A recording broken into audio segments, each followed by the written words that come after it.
ગઈકાલે બપોરે 1 થી 1:30 ગાળામાં સરણમ એલિગન્સી ન્યૂ મણિનગર વિસ્તારમાં ત્યાં ફરિયાદી નિતેશભાઈ રમેશભાઈ ગુંજેલાએ ફરિયાદ હકીકત જાહેર કરેલી.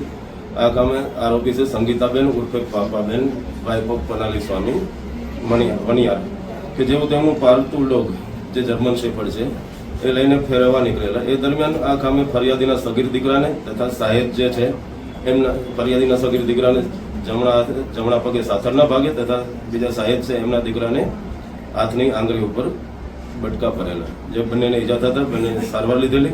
જે બાબતે અત્યારે રામોલ પોલીસ સ્ટેશન ખાતે સેક્શન 291 અને 125 મુજબ ગુનો રજીસ્ટર કરવામાં આવેલ છે. પોલીસ દ્વારા શું કાર્યવાહી કરવામાં આવશે? આ ગામે આરોપી જે છે મહિલા હોય, રાત્રે મહિલાને આ ગુનાના કામે પોલીસ સ્ટેશન લાવી ગુનાના કામે નોટિસ આપવામાં આવેલ છે અને આગળ તેમની ધરપકડ કરી ધોરણસર કાર્યવાહી કરવામાં આવશે.